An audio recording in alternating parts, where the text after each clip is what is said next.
किसान के बाद अब नौजवान नरेंद्र मोदी को घुटनों पर ले आए हैं। जो कहते थे हमारे यहाँ कभी इस्तीफे नहीं होते, उनके यहाँ इस्तीफे होने लगे।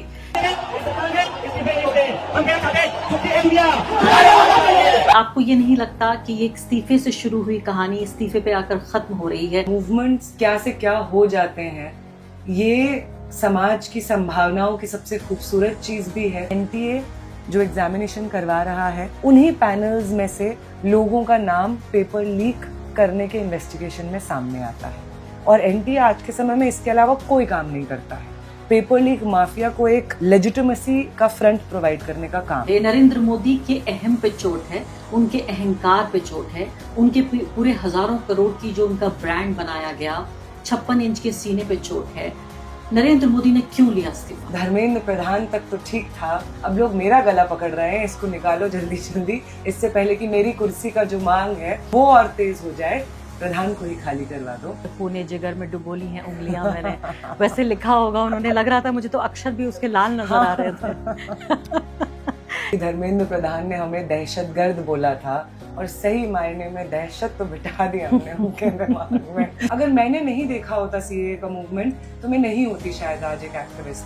तो एक कर्ज है सीएए का मूवमेंट का, एक कर्ज है उन तमाम इक्वल सिटीजनशिप एक्टिविस्ट्स का जो मैं हर रोज अपने एक्टिविज्म में चुकाने की कोशिश करती हूँ। तो सरफरोशी की तमन्ना अब हमारे दिल में, तो देखना है जोर कितना बाजू है कातिल, तो वक्त आने दे बता देंगे तुझे आसमां। हम अभी से क्या बताएं क्या हमारे दिल में है। रोंगटे खड़े हो रहे हैं जब आप ये सीए की बात कर रही हैं। मैंने देखा था कि मेरी माओं और मेरी खालाओं और मेरी बहनों जैसी वो औरतें थीं, रोटी पकाते पकाते आटे के हाथ झाड़ते झाड़ते जाके माइक पकड़ लेती थी और इन्कलाब जिंदाबाद बोलती थी। और मुझे याद आ रहा था कि आखिरी बार एक ऐसे आर्टिकुलेशन के साथ और शब्दों के इस बहाव के साथ मैंने किसी को सुना था तो उमर खालिद थे। ऐसे काली पानी की सजा मिली कि उमर के मुंह से फिर एक लफ्ज नहीं सुना गया। कि कुछ लोग हैं जो जेलों में बंद हैं ताकि इस देश में लोकतंत्र आबाद रहे, लोकतंत्र सांस लेता रहे, इसलिए भी वो जेलों में बंद हैं और कोई रीजन नहीं है कि वो जेलों में बंद हैं। वो इसीलिए बंद है क्योंकि उन्होंने लोकतंत्र की बात की, उन्होंने इस चीज की बात की कि इस देश में सबको समान होना होगा, सबको समान नागरिकता का अधिकार होना होगा, इसलिए वो जेलों में बंद हैं। अब हम उमर की बात करेंगे और उनको ये मानना पड़ेगा कि अगर मैं लेजिटिमेट चेहरा हूँ कि उमर एक लेजिटिमेट व्यक्ति है, एक लेजिटिमेट चेहरा है इस देश के लोकतंत्र के मूवमेंट का, तो वो भी सही बात है। हो सकता है नेहा ये सोचें कि कांग्रेस पार्टी में शामिल हो जाए।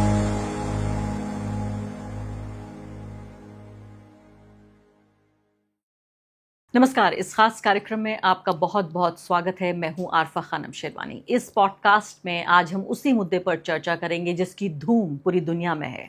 जी हां, कॉकरोच जनता पार्टी का वो प्रदर्शन, वो आंदोलन, वो इनकलाब जिसने एक तरह से पूरी दुनिया में धूम मचा दी है। और नरेंद्र मोदी जो सिर्फ भारत ही नहीं पूरी दुनिया के उन नेताओं में जिनका शुमार है, जिनकी प्रवृत्तियां, जिनके सपने बड़े तानाशाही हैं, उनको घुटनों पर ला दिया। और ऐसा पिछले 12 साल में सिर्फ 1-2 बार ही हुआ है। किसान के बाद अब नौजवान नरेंद्र मोदी को घुटनों पर ले आए हैं। धर्मेंद्र प्रधान का इस्तीफा तो हो गया, लेकिन क्या इसको सिर्फ ये माना जाए कि सिर्फ एक मंत्री का चेहरा बदलकर दूसरे मंत्री का आ गया? इसमें सवाल ये भी पैदा होता है, आखिर ऐसा क्या हो गया, ऐसा क्या बदल गया कि नरेंद्र मोदी और उनकी पार्टी जो कहते थे हमारे यहाँ कभी इस्तीफे नहीं होते, उनके यहाँ इस्तीफे होने लगे? क्या ये बात एक इस्तीफे तक ही रुक जाएगी? इस सब के अलावा राजनीति किस तरह से बदल रही है, लेकिन जेन जी, वो जनरेशन जो सबसे छोटी जनरेशन है इस वक्त हमारे यहाँ, उसने कैसे उन बुजुर्गों को, वो बूढ़े लोग जो सत्ता के खंभे पकड़कर हटने का नाम नहीं लेते थे, मैं कहती थी बंदर की तरह सत्ता के खंभों से जो चिपके हुए थे उनको उतार दिया और इस तरह के नारे लगाए कि सत्ता के खंभे हिल गए।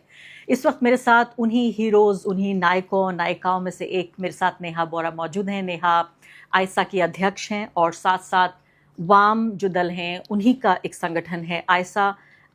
नेहा कोई जाना माना चेहरा आप हमेशा से रही हैं, लेकिन इस आंदोलन में उनको जो पहचान मिली है, मुझे लगता है उनकी अब तक की ये बड़ी पहचानों में से एक है या सबसे बड़ी पहचान है। बहुत बहुत स्वागत है आपका, बहुत बहुत शुक्रिया नेहा वो सब काम करने के लिए जो आपने किया।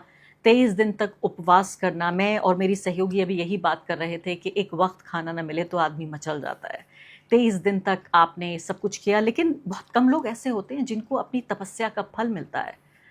आप उन खुशकिस्मत लोगों में से एक हैं कि आपने एक इनकलाब शुरू किया और आपका इनकलाब कामयाब भी हुआ। कैसे हुआ ये? नहीं, ये तो जैसा आपने कहा कि बहुत कम लोग होते हैं जिन्हें उनकी तपस्या का फल मिलता है।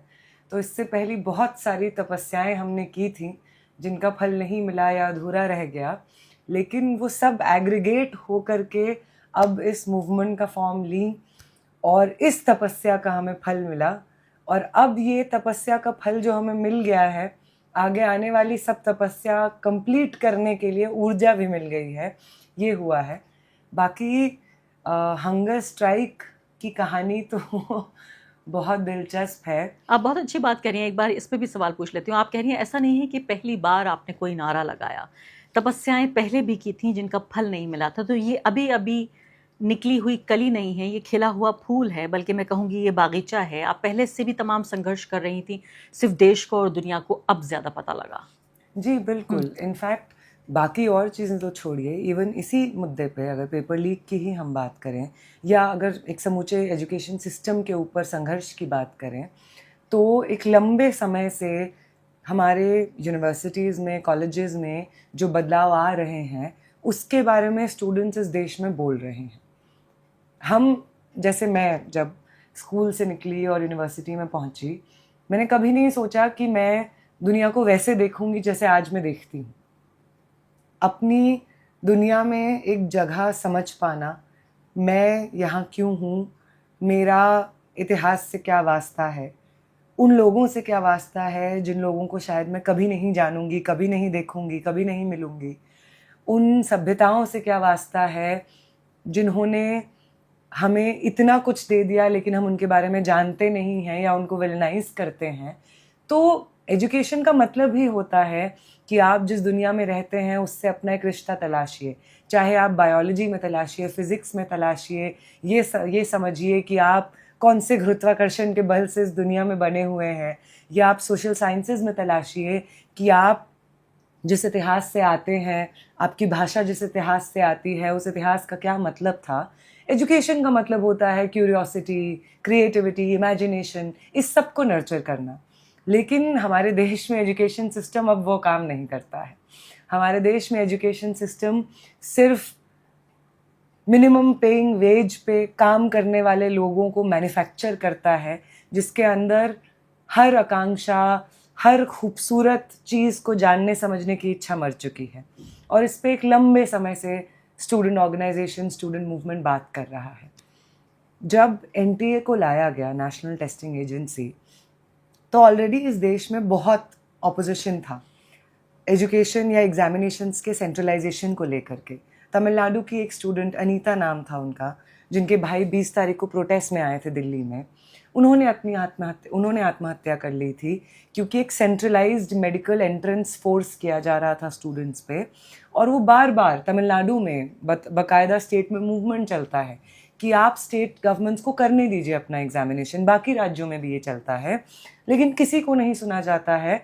उल्टा उसकी जगह एनटीए को लेकर आया जाता है, जो और केंद्रीय कर देता है एग्जामिनेशंस को।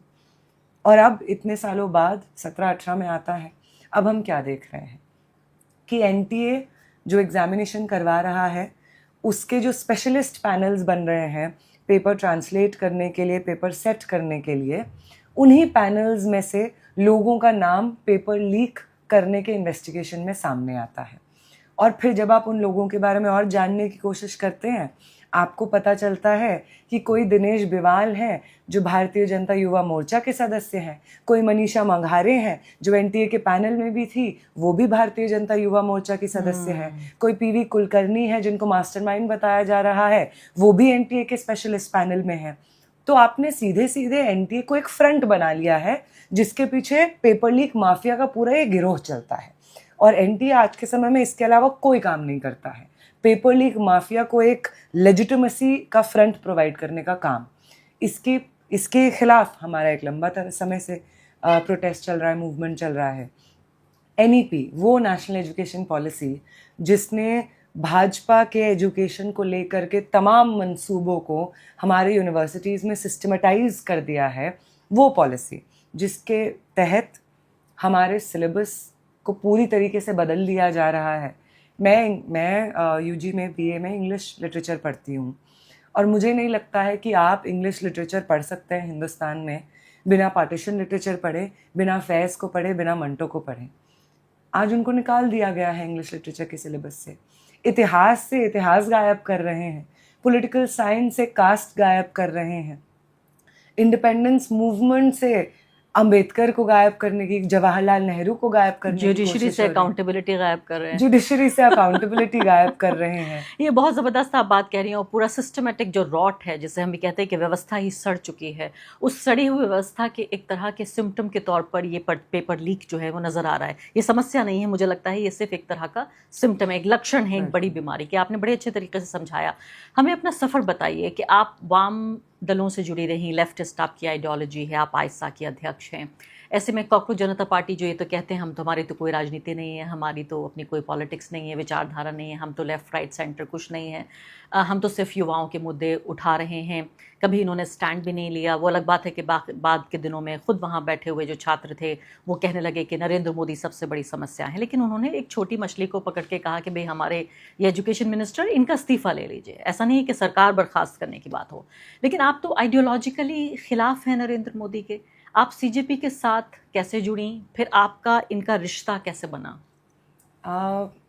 क्योंकि आई थिंक हम लोग भी इस फिनोमेना को समझने की ही कोशिश कर रहे थे कि सीजेपी जो कि एक जोक की तरह शुरू हुआ, उसको इतने सारे लोगों का सपोर्ट मिल गया और फिर उसने एक कॉल दे दिया ग्राउंड पे।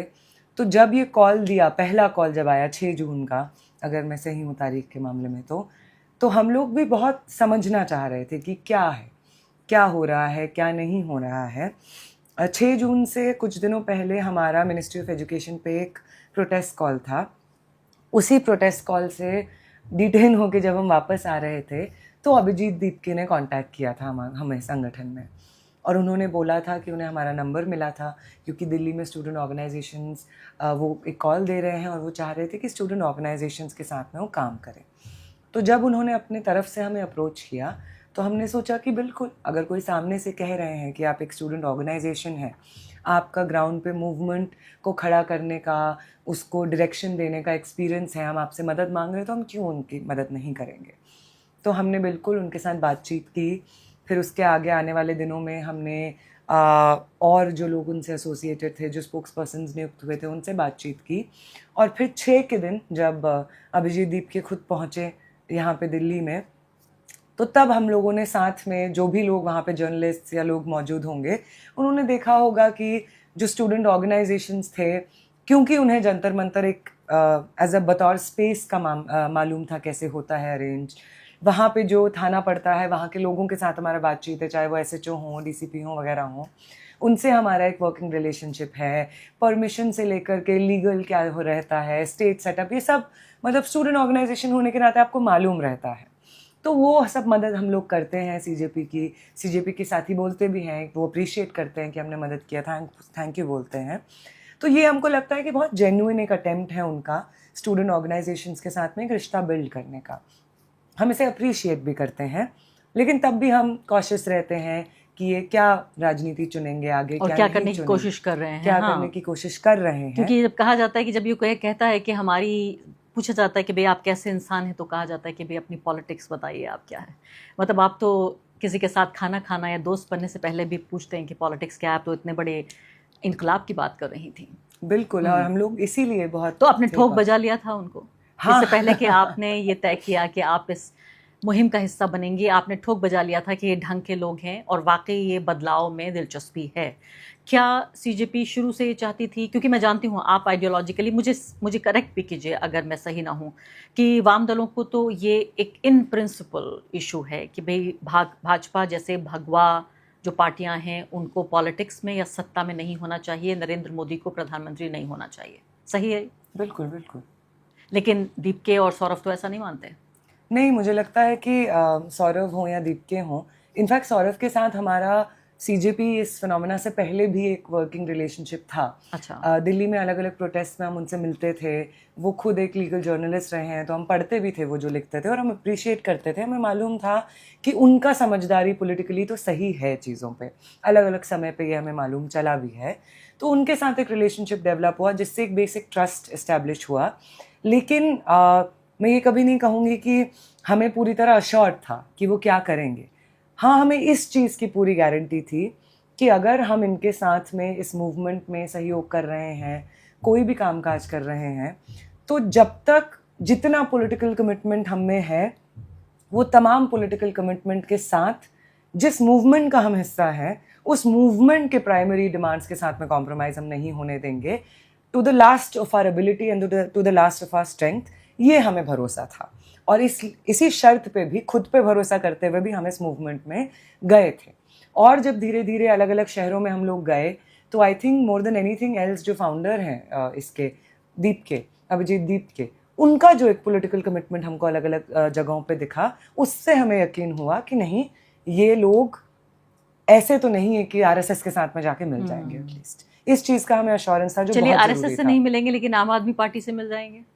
आम आदमी पार्टी जब तक ऑपोजिशन में रहते हुए इस देश के सबसे बड़े खतरे भाजपा को चिन्हित करते हुए उसके साथ, उसके खिलाफ लड़ती रहेगी, तब तक आम आदमी पार्टी को अगर कोई प्रोटेस्ट लीड करना है, खड़ा करना है, उसमें हम बिल्कुल सहयोग करेंगे। अच्छा। Same applies for all opposition parties. As long as उनको ये बात क्लियर है कि इस देश का सबसे बड़ा खतरा भाजपा और RSS है और वो उसके खिलाफ लड़ने के लिए तैयार हैं, हम उनकी मदद जरूर करेंगे। अब यहाँ सवाल ये पैदा हो रहा है कि आपकी क्या अंडरस्टैंडिंग, क्या रीडिंग है नरेंद्र मोदी, जिनके यहाँ कहा जाता है कि इस्तीफे नहीं देते। ये बहुत बड़ी बात है। नरेंद्र मोदी के अहम पे चोट है, उनके अहंकार पे चोट है, उनके पूरे हज़ारों करोड़ की जो उनका ब्रांड बनाया गया, 56 इंच के सीने पे चोट है। नरेंद्र मोदी ने क्यों लिया इस्तीफा? जो मुझे लगता है प्रिसाइसली वो रीज़न जो आप कह रहे हैं कि धर्मेंद्र प्रधान तक तो ठीक था, लेकिन मोदी जी सेल्फी बना के डाल दे रहे हैं और लोग उनका मजाक उड़ा रहे हैं कि ये आप क्या कर रहे हैं। आप देश के प्रधानमंत्री हैं, एक इतना सीरियस मूवमेंट चल रहा है देश में आपके मंत्री का इस्तीफा मांगने के लिए, और आप सेल्फी वीडियो बना के डाल रहे हैं। तो उनको वही लगा होगा कि यार ये प्रधान तक तो ठीक था, अब लोग मेरा गला पकड़ रहे हैं, इसको निकालो जल्दी जल्दी, इससे पहले कि मेरी कुर्सी का जो मांग है, इस्तीफे की मांग है, वो और तेज़ हो जाए, प्रधान को ही खाली करवा दो। हम तो बिल्कुल ये समझते हैं, क्योंकि वो जनता जो जनरली शायद प्रोटेस्टर्स को समझती थी कि ये लोग वही हैं जिनके पास और कुछ काम है नहीं करने के लिए, आ जाते हैं लोग प्रोटेस्ट करने के लिए, वो जनता अब नहीं इस नैरेटिव में मान रही थी कि ये जो इतना बड़ा प्रोटेस्ट जंतर मंतर पे हुआ 20 तारीख को, जिन लोगों ने हिंसा झेली, और बाकी अब शहरों में भी जो जो प्रोटेस्ट होना शुरू हुए थे, ये सब लोग एंटी नेशनल हैं, सिर्फ एक मोदी जी ही हैं जो सही हैं। Nobody was willing to believe this now. और इससे पहले कि ये बहुत ज़्यादा बढ़ जाता, और ऑलरेडी जो चीज़ एक्चुअली ट्रांसलेट हो रहा था कि अब ये गुस्सा 20 के बाद में धर्मेंद्र प्रधान के खिलाफ सिर्फ नहीं था, बिल्कुल ये बिल्कुल नरेंद्र मोदी सरकार, पूरी भाजपा सरकार की नाकामयाबी, और उसके ऊपर मतलब एक तो चोरी, ऊपर से सीना जोरी कि आप इतनी बड़े इनकेपेबल मिनिस्टर को तब से बचा रहे हैं और हम प्रोटेस्ट कर रहे हैं तो हमारे सर फोड़ दे रहे हैं। तो ये तो हद हो गई थी। अब तो लोग उसको, उसी गुस्से को वैसे एक्सप्रेस कर रहे थे कि हमें नरेंद्र मोदी का इस्तीफा चाहिए। और इस बहुत बड़े खतरे को भांपते हुए मुझे लगता है नरेंद्र मोदी ने धर्मेंद्र प्रधान का इस्तीफा लिया, अपना खून का घूंट पीते हुए, अपने शब्दों को, राजनाथ सिंह कहते हैं ना, ईटिंग हिज ओन वर्ड्स, जो वो 25 जून को 2015 में कहे थे कि एनडीए में इस्तीफे नहीं होते हैं, I am sure he is eating his own words की बताओ। और धर्मेंद्र प्रधान से भी जो इस्तीफा दिलवाया, मैं सोच रही थी कि खूने जिगर में डुबोली हैं उंगलियां मैंने, वैसे लिखा होगा उन्होंने, लग रहा था मुझे तो अक्षर भी उसके लाल नजर आ रहे थे। लेकिन जिस तरह से आप और हम बात कर रहे हैं, खासकर आप जिस तरह से एक्सप्लेन कर रही हैं, आपने मोदी जी को बेचारा बना दिया। नहीं, मुझे अच्छा लगता है। बेचारे से पीएम नहीं, ये बेचारा पीएम तो वो चाहते हैं। जैसे आज मैं एक टीवी इंटरव्यू में थी, तो वो कहते हैं कि आपको नहीं लग रहा है कोई आपको थैंक यू बोलना चाहिए सरकार को कि उन्होंने आपकी इतनी बड़ी बात मान ली है। बताइए, उन्होंने सोचा कि ज़्यादा माहौल ख़राब ना हो, युवा ज़्यादा परेशान ना हो। मैंने कहा आप कैसी बात कर रहे हैं, मतलब शर्म भी नहीं आ रही है ये पूछने से पहले। अगर उन्हें इतनी ही चिंता थी, हम 50 दिन से बैठे हुए थे, आ जाते 5वें दिन हमसे मिलने के लिए। 23 दिन भूखे रहे हैं हम, मैं आमीन मनीष 23 दिन भूखे रहे हैं। आपको इतनी ही चिंता थी, दूसरे दिन आ जाते आप। आपने हमें भूखा क्यों रहने दिया? सोनम वांगचुक 26-27 दिन भूखे रहे हैं। आपको इतनी ही चिंता थी, आप पहले आ जाते। आपको इतनी ही चिंता थी, आपके होम मिनिस्टर अमित शाह से आपने कमिश्नर ऑफ पुलिस को बदलवा दिया, फिर उस कमिश्नर और नए कमिश्नर ऑफ पुलिस अनुराग कुमार से इस पूरे दिल्ली में, सेंट्रल दिल्ली में न जाने कितने हजारों युवाओं को अस्पताल पहुंचा दिया आपने 4-5 घंटे के अंदर। पैलेट इंजरीज के 5वें विक्टिम की खबर आ रही है। अगर आपको इतनी ही चिंता थी तो ये सब चीजें आप नहीं करते। आपको हमारी चिंता नहीं थी, आप हमें तोड़ना चाह रहे थे। वो तो आपसे इतनी बड़ी गलती हो गई, आपने हमें इतना गलत आंक लिया। आप हमें तोड़ने निकले थे, आपका अहंकार टूट गया, आपके मंत्री की कुर्सी टूट गई। ये जो अगर बेचारा लोग देख रहे हैं प्रधानमंत्री को, तो कोई दिक्कत की बात नहीं है। इस देश के मंत्री को जब अकाउंटेबिलिटी मांगी जाए तो बेचारा होने में कोई दिक्कत नहीं है। इस देश के हर मंत्री को जनता के सामने बेचारा महसूस करना चाहिए। बड़ी अजीब बातें कर रही हैं। वो हिंदू हृदय सम्राट हैं। वो 1200 साल के इंतजार के बाद भारत राष्ट्र को ऐसा सम्राट मिला है, और आप उस सम्राट को जो हर तरह की सत्ता के खिलाफ लड़ रहा है, यानी जो 600 साल पहले जो मुग़ल हैं जो कब्रों में सो रहे हैं उनके खिलाफ लड़ रहा है, जो अंग्रेज़ी हुकूमत थी उन बरतानवी लोगों के खिलाफ लड़ रहा है, उससे पहले भी और जो कोई राजा महाराजा आए हों उनसे भी लड़ रहा है, चीन से लड़ रहा है, पाकिस्तान से लड़ रहा है, बांग्लादेश से लड़ रहा है, घुसपैठियों से लड़ रहा है, नक्सलवादियों से लड़ रहा है। एक ऐसा प्रधानमंत्री जिसके इतने हाथ हैं कि किसी देवी देवता के नहीं होते होंगे, उसको आप कह रही हैं कि अच्छा है कि बेचारे हैं? नहीं, बिल्कुल। आई थिंक इन सब से तो लड़ ही रहे हैं नरेंद्र मोदी जी। जो एक बहुत इम्पॉर्टेंट सेक्शन है या चीज़ है जिससे वो लड़ रहे हैं, वो है हिंदुस्तान का लोकतंत्र। और हिंदुस्तान के लोकतंत्र के खिलाफ जो उन्होंने जंग छेड़ी हुई है, उनसे बनती नहीं है लोकतंत्र की। उनसे लोकतंत्र की बनती नहीं है। उनका ये बयान भी राजनाथ सिंह का, मान लीजिए कि ज़रूरत नहीं है हमें इस्तीफे देने की, इससे ज़्यादा गैर लोकतांत्रिक बयान क्या हो सकता है कि हम लोकतंत्र से परे हैं। पिछली सरकारें जो लोकतंत्र से बनती थी उनको देने होते होंगे इस्तीफे, लेकिन हम लोकतंत्र से बने हैं, उसका पूरा लेजिटिमेसी लेंगे और कहेंगे कि देखो चुना है आपने हमें, और जब अपनी सत्ता कायम करनी होगी, उसकी लेजिटिमेसी लेनी होगी, तो लोकतंत्र हमें याद रहेगा, चुनाव कराएंगे। हाँ। लेकिन अब जब हमसे अकाउंटेबिलिटी मांगी जाएगी तब लोकतंत्र को हम भूल जाएंगे। अभी जब बात होगी कि आप SIR की माध्यम से इस देश की जनता चुन रहे हैं कि कौन जनता अब राजा चुनेगी, ये कर रहे हैं आप फिजिकल बाउंड्रीज बदल दे रहे हैं आसाम जैसे राज्यों की ताकि आपको बेनिफिट हो। आप इलेक्शन कमीशन को जेब में लेकर के घूम रहे हैं, मॉडल कोड ऑफ कंडक्ट की धज्जियां उड़ाते हैं आप चुनाव के वक्त में। जब ये सब बातें जनता बोलेगी तब आप बोलेंगे कैसी बात आप कर रहे हैं, लोकतंत्र है, तब आपको लोकतंत्र याद आएगा। लेकिन जब जवाबदेही की बात होगी तो आप बोल देंगे कि आपकी सरकार जवाबदेही से परे है। नेहा, ये तो देखिए, आपको भी इस बात का कोई मुगालता नहीं होना चाहिए, मुझे भी कोई कन्फ्यूजन नहीं है कि जो अकेले प्रधान हैं इस पूरे सरकार में वो प्रधानमंत्री ही हैं, और जब चाहते, वो जिस लम्हे चाहते, रात के 2 बजे या सुबह के 4 बजे वो इस्तीफ़ा ले सकते थे। तो अभी भी ये जो इस्तीफ़ा हुआ है ये सीधे सीधे नरेंद्र मोदी की ब्रांडिंग पर हमला है, और इस बात को नरेंद्र मोदी समझते थे, इसीलिए 50 दिन हो गए इस पूरे प्रोटेस्ट के, और अब जाके उन्होंने ऐसा किया है।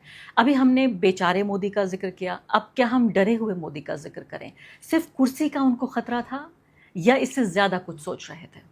नहीं, मुझे लगता है कि ये जो डर, मतलब इतनी हंसी आती है मुझे जितनी बार मैं याद करती हूँ कि धर्मेंद्र प्रधान ने हमें दहशतगर्द बोला था, और सही मायने में दहशत तो बिठा दी हमने उनके दिमाग में। तो कहीं ना कहीं वो सही लेबलिंग किया उन्होंने हमारा, दहशतगर्द तो हम हैं। जितनी दहशत सत्ता के दिल में आज है इस वक्त हमारी वजह से, बहुत अच्छी लगती है हमें वो दहशत। खैर, बिल्कुल मैं ये मानती हूँ कि हर दिन प्रोटेस्ट का जो हम लोग जंतर मंतर पे हम लोगों ने बिताया, उस दौरान धीरे धीरे एक के बाद एक वो लोग जो मुसलमानों को, दलितों को, महिलाओं को, कम्युनिस्टों को, जेएनयू वालों को या किसी भी यूनिवर्सिटी वालों को, या हर वो इंसान जो सरकार से क्रिटिकली सवाल पूछे, उसके पॉलिसीज़ को क्रिटिसाइज़ करे या उसके बारे में कुछ सवाल पूछ ले, हर उस इंसान को इस देश में देशद्रोही समझना, मतलब सरकार से सवाल पूछना मतलब देश के खिलाफ बोल देना, ये जो कॉमन सेंस बना दिया गया था, इस मूवमेंट के दौरान ये कॉमन सेंस टूटा। ऐसे कितने सारे लोग जो पहले भाजपा सपोर्टर्स हुआ करते थे और जिन्हें लगता था कि प्रोटेस्ट्स में तो सिर्फ वही लोग बैठते हैं जिनका ज़िंदगी में और कोई काम नहीं है, जो बेरोज़गार हैं और जिन्हें या तो सोरोस फंड कर रहा है या चाइना फंड कर रहा है या राहुल गांधी फंड कर रहा है कि आप जा कर के सत्ता गिराइए। सच में लोग ऐसा मानते थे। लेकिन वो 23 दिन का हंगर स्ट्राइक जिस पे हम लोग जंतर मंतर पे बैठे, हर एक दिन मैं आपको बता नहीं सकती, हमारे पास लोग आते थे दर्जनों की संख्या में और माफ़ी मांगते थे, आंसुओं के साथ फूट फूट के रोते हुए हमसे माफ़ी मांगते थे। क्या कहते थे? कहते थे कि हमारी ही गलती है, हम ही ने इसको बार बार वोट किया, हमारी वजह से भूखी बैठी हो तुम, माफ़ कर दो हमें। ये कहते थे हम लोगों को, हमारा सर सहलाते थे, हमारा पैर दबाते थे, कहते थे माफ़ कर दो। आज हम लोगों ने ये गलती नहीं की होती, हमारे देश के लिए बार बार गलत राजनीति नहीं चुनी होती, तो शायद वो 22 बच्चे ज़िंदा होते, शायद तुम्हें आज इस गर्मी में, बारिश में, धूप में भूखा नहीं बैठना पड़ता यहाँ पे। तो जहाँ पे उन्हें हमें देख करके बुरा लग रहा था, वहीं पे वो दया या वो एम्पैथी या वो दुख वो गुस्से में कन्वर्ट कर रहे थे भाजपा के खिलाफ। और ये वो सेक्शन था जो भाजपा का सपोर्टर था। और इसमें इतनी एस्टोनिशिंग बात मैं आपको बताऊं, रोज़ हम देखते थे कि बाकी लोगों के माँ बाप आते थे हमारे पास, अपने बच्चों को भी लेके आते थे या बच्चों के बिना आते थे और माफ़ी मांगते थे और कहते थे अब हम ये गलती नहीं करेंगे। मेरी भूख हड़ताल के 22वें दिन और 19 तारीख को, मार्च से एक दिन पहले, मेरी मम्मी आई प्रोटेस्ट साइट पे। मेरा पूरा परिवार बीजेपी सपोर्टर है। वाकई बीजेपी सपोर्टर है। मेरी मम्मी आई और मैं सोई हुई थी क्योंकि तब बहुत ज़्यादा भीड़ थी जंतर मंतर पे और सर बदन सब दर्द हो रहा था। हमारा 22वां दिन था भूख हड़ताल का वो।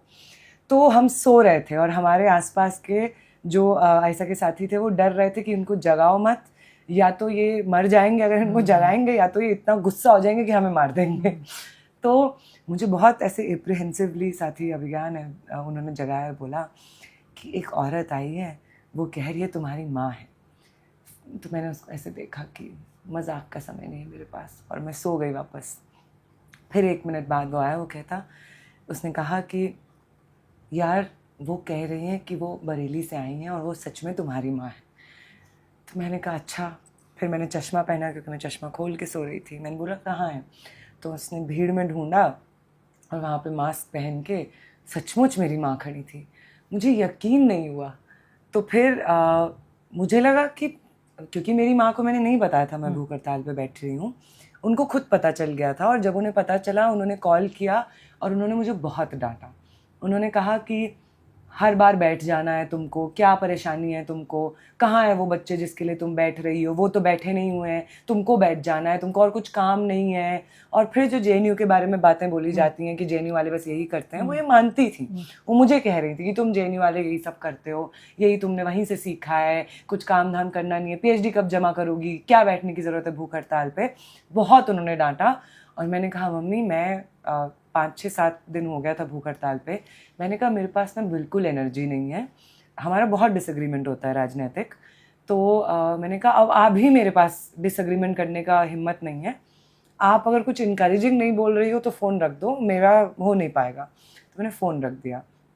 फिर उसके 2-3 दिन बाद मैंने फ़ोन नहीं उठाया मम्मी का, किया उन्होंने 1-2 बार, पर मम्मी को समझ आ गया कि अब मैं नहीं उठाऊंगी क्योंकि मैं बहुत थकी हुई भी थी। और आप थके हुए हालत में ये नहीं सुनना चाहते हैं कि मत करो भूख हड़ताल। बहुत ऑलरेडी बहुत एनर्जी लगती है कि आप भूख हड़ताल पे बैठे हैं और आपको बहुत एंगेज नहीं करना है, ब्लड प्रेशर कंट्रोल करना है, पल्स कंट्रोल करना है, वरना वीकनेस होती है, तमाम चीज़ें। तो मैं नहीं चाह रही थी एंगेज करना। तो वो उस दिन पहुंच गई और मुझे समझ नहीं आया अभी क्या करेंगी। तो मैं बहुत डर भी रही थी, हो सकता है मम्मी बोल दें कि अभी चलो, हाँ। अभी चलो मेरे साथ, और बैग में जूस लेकर आई हूँ, हो सकता है। पर मेरी मम्मी आई, मम्मी ने गले लगाया, और ऐसा भी हो सकता है कि बहुत सब आयशा वालों से घिरी हो तो इसलिए कुछ बोला ना हो। तो गले लगाया, और फिर गले लगाते हुए मेरी हड्डियां महसूस कर रही थी पीठ पे, ऐसे फील कर रही थी, मुझे रियलाइज़ हुआ। और फिर कुछ नहीं बोला उन्होंने, वो बस मेरे पैर दबाने लग गई। मैंने कहा सुबह से 3 लोग दबा चुके हैं मम्मी, दर्द नहीं हो रहा है। तो मम्मी ने कहा कोई बात नहीं, लेट जाओ। तो मम्मी पैर दबाई, बस 2-3 घंटा बस पैर दबाई। फिर बोला सर दबा देती हूँ, तो मैंने कहा हो नहीं रहा दर्द, तो फिर भी दबाए, हाथ दबाए।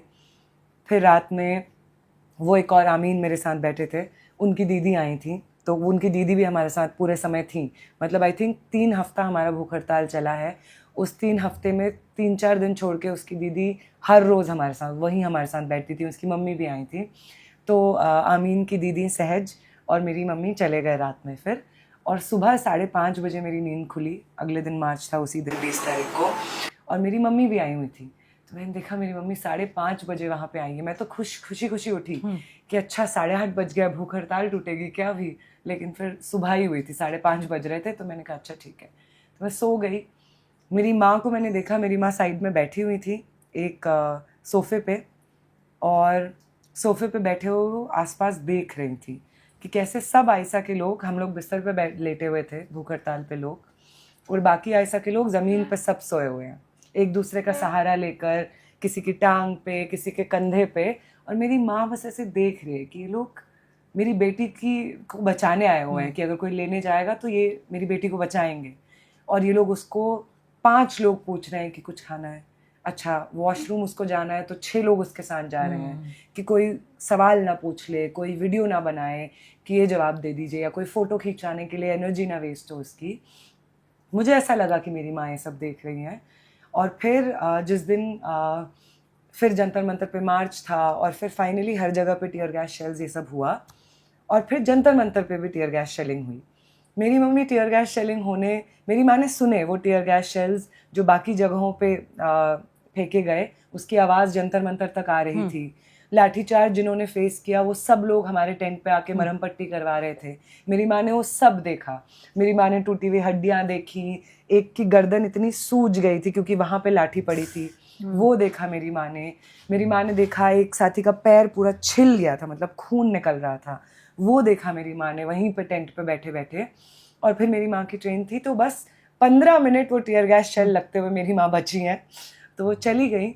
और कल मेरी माँ ने मुझे रात में फ़ोन किया 10 बजे और बोला तुम लोगों ने तो करवा दिया इस्तीफ़ा। तो मैंने कहा हाँ। तो मम्मी कहती सबको बहुत बधाई देना।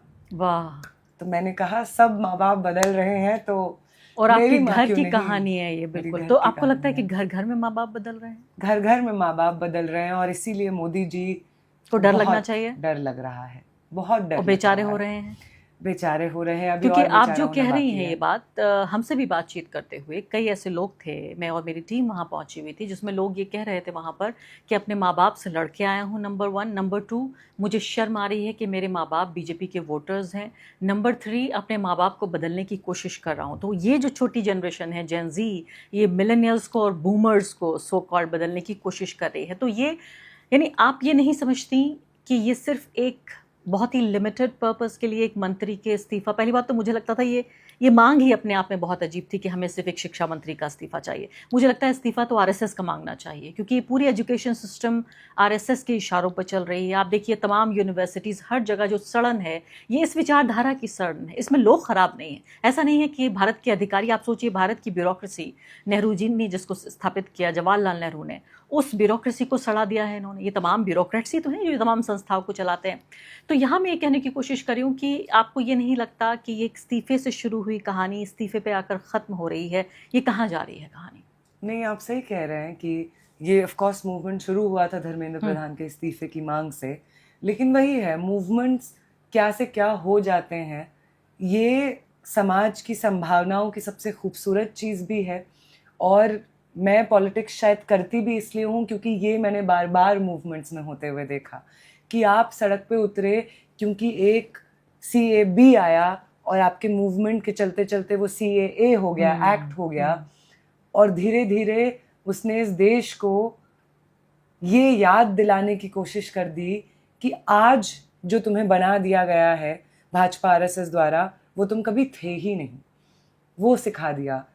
किसान आंदोलन ने ये सिखा दिया कि अडानी अंबानी को सवाल पूछते हुए 70-80 साल के बूढ़े लोग कैसे दिल्ली की सड़कों को, दिल्ली को जाम करके 1 साल से ज्यादा घर बसा सकते हैं। मतलब simply refused to go away, simply refused to go away। जो रेसलर्स प्रोटेस्ट्स हुए थे, इवन दो वो इतना बड़ा आयाम उस तरह से नहीं उनको लेने दिया जाएगा, बहुत ब्रूटल रिप्रेशन उसको तो क्रश कर दिया गया, क्रश कर दिया बहुत ब्रूटल। जैसे शाहीन बाग मूवमेंट को भी 100 दिनों के भीतर उसको जैसे क्रश किया गया। लेकिन आप इस मामले में भी बहुत ज्यादा, मैं कहूंगी, पता नहीं ये ऐसा लग रहा है कि डिजाइन में ऐसा कुछ था, काफी भाग्यशाली और किस्मत वाले आप लोग रहे कि 50 दिन के भीतर जहां से बीज पड़ा और जब तक पूरी बहार आई तब तक सिर्फ 50 दिन लगे, वरना ज्यादातर मूवमेंट्स तो देखिए अपनी मौत खुद मर जाया करते हैं और सरकारें इंतजार करती हैं कि ये मूवमेंट्स अपने आप मर जाएंगे। सही बात है, ये होता ही है। लेकिन पता नहीं, जैसे आप शाहीन बाग के बारे में भी बात करें या किसान आंदोलन ने तो चलिए वो अपनी एक परिणति को पहुंचा। हाँ। लेकिन मैं कहूंगी अगर शायद सीए का मूवमेंट नहीं होता तो मैं आज एक एक्टिविस्ट नहीं हूँ। अच्छा। तो जो मूवमेंट्स हमें लगता है कि कभी मुकम्मल हुए नहीं, उन मूवमेंट से जो हासिल होता है वो हमसे पूछिए आप। आज या इवन 2-3 साल पहले तक जो सब यंग लोग यूनिवर्सिटीज़ में आ रहे थे, आप उनसे पूछिए कि आप क्यों राजनीति की तरफ अट्रैक्टेड होते हैं, या आयशा अब आप क्यों कर रहे हैं, या आपको कहाँ मिला आयशा का पता, या आपको कहाँ मिली ये कविता जिससे आप इंस्पायर होकर के अब लेखक बनना चाहते हैं, शेर व शायरी करना चाहते हैं, वो भी सिर्फ मुशायरे वाली नहीं, सड़क पे संघर्ष की। वो आपको बताएंगे सीए के मूवमेंट का पता। तो वो मूवमेंट्स भी जो शायद कायदे से स्टेट जिनको क्रश कर देता है, वो मूवमेंट्स का जो इम्पैक्ट होता है लोगों के दिलो दिमाग में, वो आजीवन रहता है।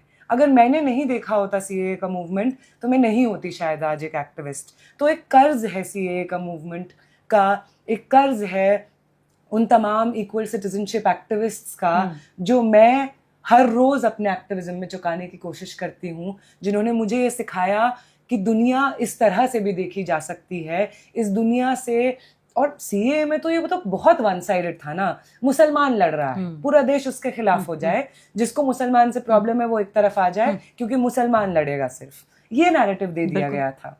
तो उसने तो बहुत ज्यादा रिप्रेशन झेला, उसके बावजूद लड़ता रहा। तो मैं तो कर्ज मानती हूँ उस मूवमेंट का, और हर रोज हर दिन जब मैं एक्टिविज्म करूंगी, मैं उस मूवमेंट का कर्ज चुकाने की कोशिश करूंगी जिसने मुझे सिखाया कि सॉलिडारिटी दिखती कैसे है, सॉलिडारिटी के लिए डंडे कैसे खाए जाते हैं, सर कैसे फुड़वाए जाते हैं, एक दूसरे के लिए जमीन पे बिच कैसे जाया जाता है, ये तो मुझे उसने सिखाया। और बिल्कुल इसी तरीके से हुआ। देखिए आप 20 जुलाई को लड़कों पे डंडे पड़े और उसके बाद ये पूरा मूवमेंट बदल गया।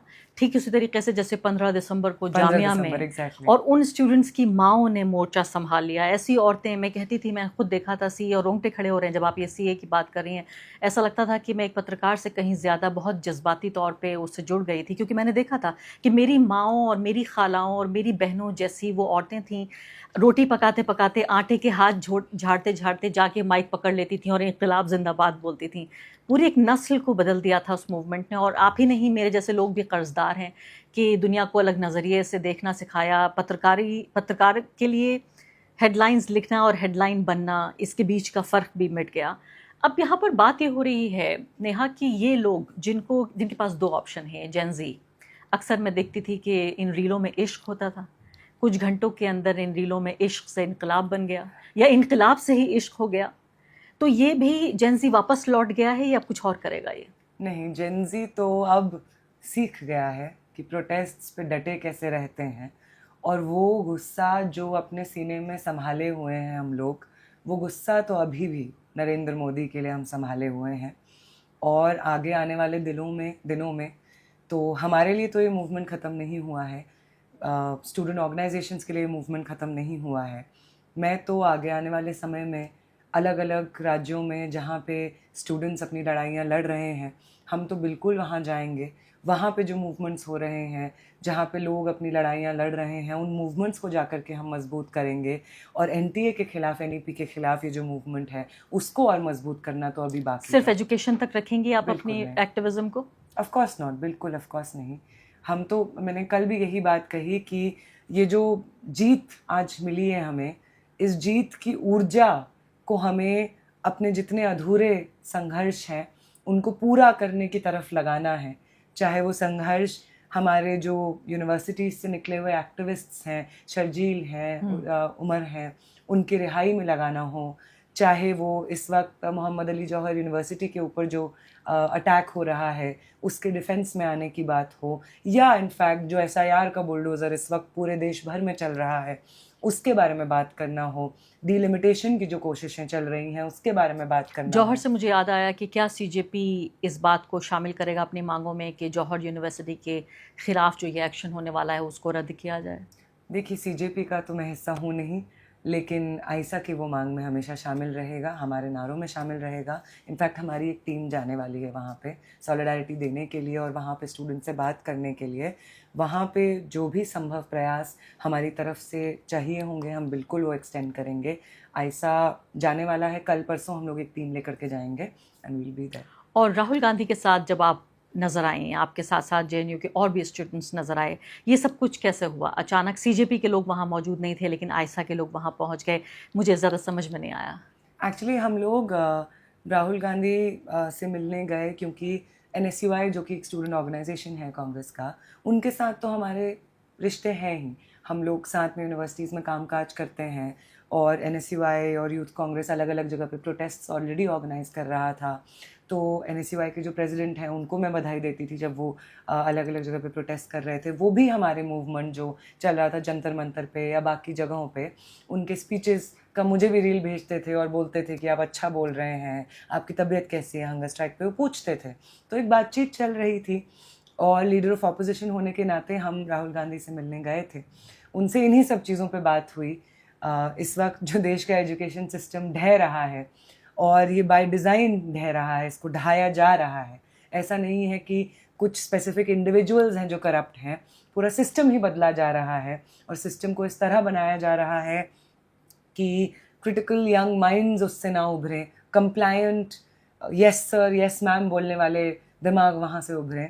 इन सब चीज़ों पे बात हुई और जो मूवमेंट चल रहा था स्टूडेंट्स का जंतर मंतर पे, उसको लेकर भी बात हुई। उनसे ये भी बोला कि आप सॉलिडारिटी में आए, तो उन्होंने सॉलिडारिटी भी व्यक्त की। तो इन सब चीज़ों पे ही बात हुई।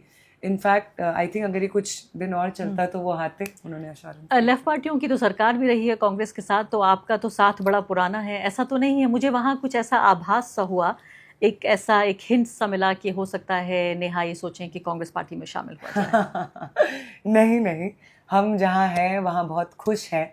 इनफैक्ट जब भी हमें कोई ये कहता है कि, अब लोगों को लगता है कि वो तारीफ़ कर रहे हैं, पर ये तारीफ़ होती नहीं है। वो कहते हैं कि आप लेफ़्ट से हैं, अगर आप लेफ़्ट से नहीं होती, किसी और ट्रेडिशनल पॉलिटिकल पार्टी से होती, तो आप इतनी बड़ी नेता बन गई होती।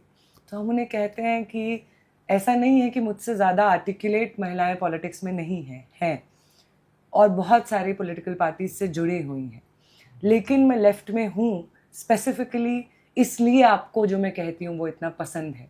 वो मेरे बारे में नहीं है, जो मैं कहती हूँ उसके बारे में है, और जो मैं कहती हूँ वो लेफ़्ट की विचारधारा है। तो अगर मैं लेफ़्ट से अलग हो जाती हूँ तो आपको वो अच्छा नहीं लगेगा जो मैं कहूँगी। कांग्रेस भी सेंटर लेफ्ट है, ऐसा नहीं है? नहीं, जैसे but कहते हैं ना मैं- कि दिल है जरा हल्का सा बाएं तरफ होता है, तो वैसे ही सेंटर लेफ्ट तो कांग्रेस भी है। नहीं नहीं, मैं फर्मली ऑन द लेफ्ट हूँ, सेंटर लेफ्ट नहीं हूँ।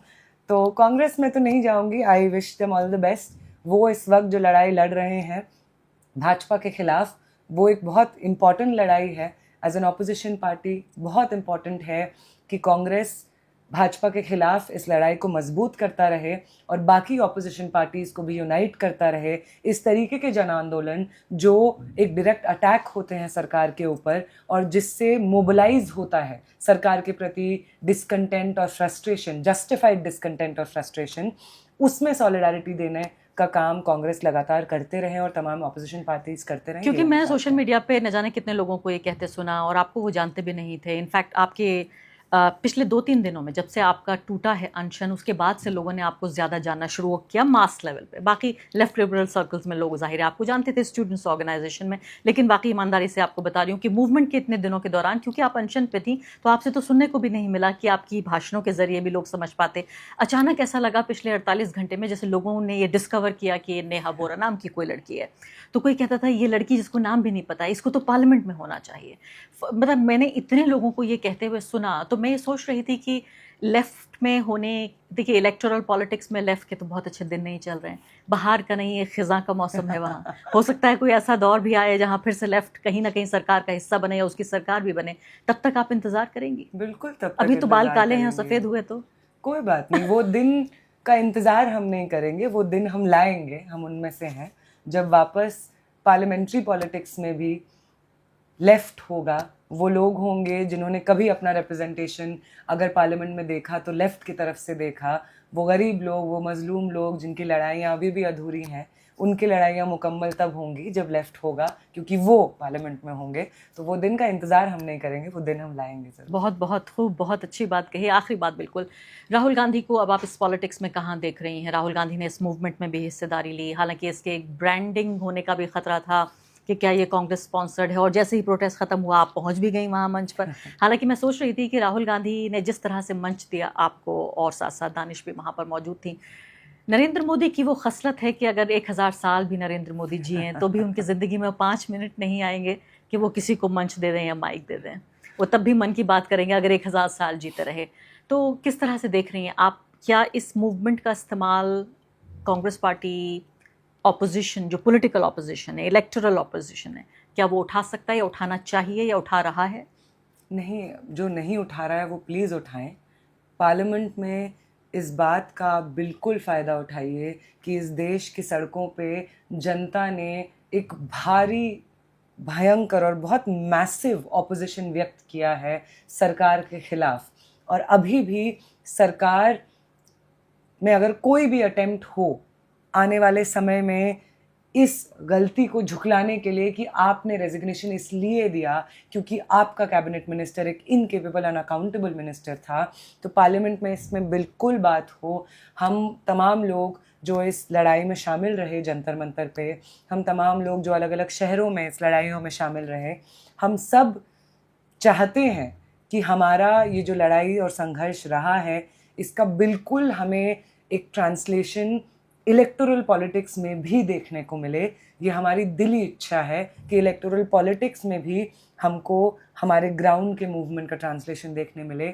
आगे आने वाली जगहों में जहाँ जहाँ पे भी चुनाव हैं, उन सब जगहों पे ये जो डिस्कंटेंट इन सड़कों ने कंसोलिडेट किया है, इस डिस्कंटेंट को इलेक्टोरली ट्रांसलेट किया जाए, ये तो हम बिल्कुल चाहते हैं। अब बिल्कुल आखिरी सवाल, आपसे बात करते करते थोड़ी देर के लिए मैं जोन आउट कर गई थी और उमर खालिद की याद आने लगी कि मुझे याद है 5-6 साल पहले जब वो आज़ाद मर्द हुआ करते थे, तब मैं उनके कई बार उनका इंटरव्यू किया।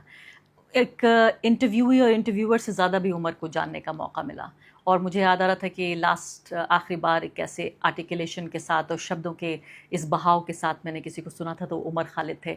आप कैसे देखती हैं इस वक्त उमर खालिद को? क्या कर सकते हैं स्टूडेंट्स ऑर्गेनाइजेशन उनके लिए? मुझे लगता है कि जो सब आपने ये किया, सीजेपी का पूरा मूवमेंट ये करते हुए, तो उमर को एक उम्र गुजर गई, एक ज़माना हो गया, और ऐसे काले पानी की सज़ा मिली कि उमर के मुँह से फिर एक लफ्ज़ नहीं सुना गया। आप सही कह रहे हैं कि जो मैं कह रही थी कि हमारी बहुत सारी अधूरी लड़ाइयाँ हैं, उनमें से एक लड़ाई ये भी है कि हमारे वो साथी जिन्होंने इस देश के लोकतंत्र की लड़ाइयाँ लड़ी, उन साथियों को स्टेट के पूरे मैकेनिज़्म ने इस कदर पनिश किया और इस कदर एग्जाम्पल बनाने की कोशिश की उनके एक्टिविज़म से, उनके व्यक्तित्व से, कि लोग एक्टिविज़म ना करें। लेकिन इसका उल्टा हुआ। उमर की जब हम स्पीचेस सुनते हैं, उमर की कहानियाँ हम सुनते हैं, उमर के लेटर्स हम पढ़ते हैं, या डॉक्यूमेंट्रीज़ हम देखते हैं, या शर्जील की जब स्पीचेस सुनते हैं, उनके बारे में पढ़ते हैं, तो जो इफ़ेक्ट चाहती थी सरकार लोगों पे हो कि लोग डरें और सोचें कि कहीं हमें उमर तो नहीं बना दिया जाएगा, कहीं शर्जील तो नहीं बना दिया जाएगा, उसका उल्टा भी असर होता है। उसका उल्टा भी असर होता है कि कुछ लोग हैं जो जेलों में बंद हैं ताकि इस देश में लोकतंत्र आबाद रहे, लोकतंत्र सांस लेता रहे, इसलिए भी वो जेलों में बंद हैं और कोई रीज़न नहीं है कि वो जेलों में बंद हैं। वो इसीलिए बंद हैं क्योंकि उन्होंने लोकतंत्र की बात की, उन्होंने इस चीज़ की बात की कि इस देश में सबको समान होना होगा, सबको समान नागरिकता का अधिकार होना होगा, इसलिए वो जेलों में बंद हैं। और वो इस सत्ता को नागवार था, उन्हें यही ये मंजूर ही नहीं था। और इससे याद आया कन्हैया और उमर का फ़र्क भी। इस आंदोलन में भी देखिए आप, आपके साथ आयशा में बहुत सारे मुस्लिम नामों वाले लोग भी हैं। उमर भी एक कम्युनिस्ट थे, लेफ्टिस्ट थे और एथीस्ट भी थे। कम्युनिज्म की शायद एक प्री रिक्विजिट है, एक शर्त है कि आपको एथीस्ट होना ही होगा। लेकिन उसके बावजूद भी कन्हैया कुमार आज नहीं तो कल, नहीं तो परसों संसद में आ जाएंगे और उमर जो है उनकी उम्र गुजर रही है जेल में। इस फ़र्क को आप समझती हैं? इस फ़र्क को हम बिल्कुल समझते हैं, लेकिन ये फ़र्क सिर्फ इसका फ़र्क नहीं है कि कन्हैया कुमार बाहर हैं और अपनी राजनीति खुले तौर पे आज भी प्रैक्टिस कर